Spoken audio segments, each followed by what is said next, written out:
This is an interactive video where you will take on the role of a person with OCD, and you will be able to choose their decisions in the situations they face, in which they find themselves affected by their obsessive thoughts and their feelings of having to make a compulsion.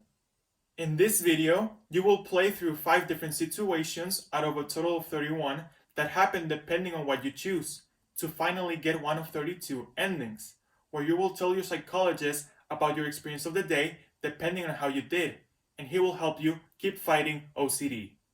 In each video, there is an anxiety meter, which indicates the level of anxiety of the person in each situation.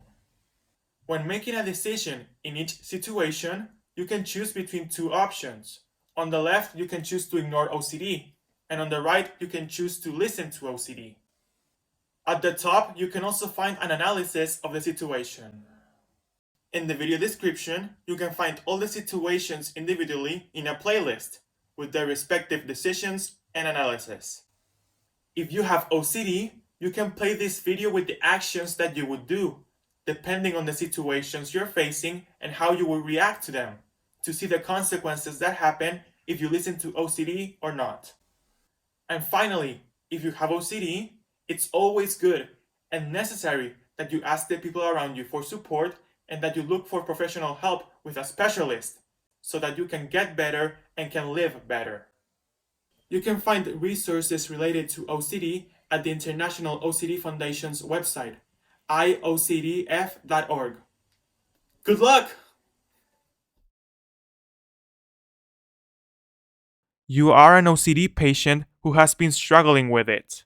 On this day, you have a session with your OCD specialist psychologist, to whom you have told about your experience and who is helping you deal with it. The psychologist reminds you that these are just thoughts. They have no power over you, they say nothing about you, and that they never match reality. He tells you that when an obsessive thought appears, you have to identify it as an OCD thought, as it is something that causes you a lot of anxiety with a strong sense of urgency. And then you have to answer to OCD, telling it that it is a needless thought and that you have no reason to listen to it. Then set who is in charge, which is you, and just ignore this thought. But he tells you that you should be careful to not answer to the content of the OCD, since that is a trap that generates more anguish. And what you need to know is that when a thought is OCD, there is nothing to do or solve.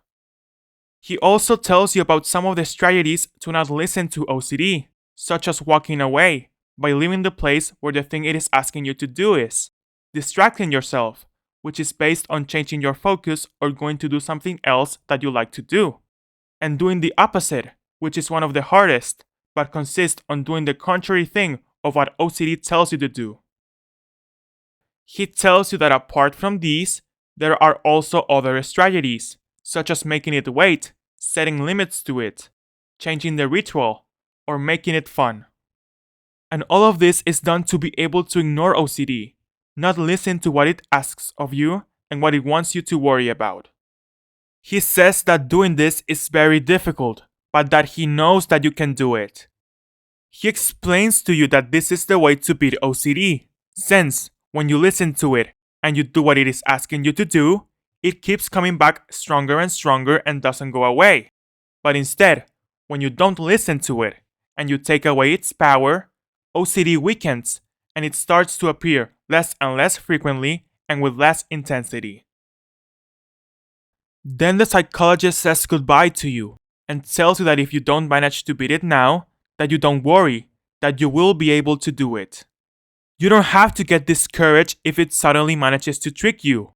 You just have to keep going until you can beat it. He wishes you the best in your day and encourages you to do well in your fight against OCD.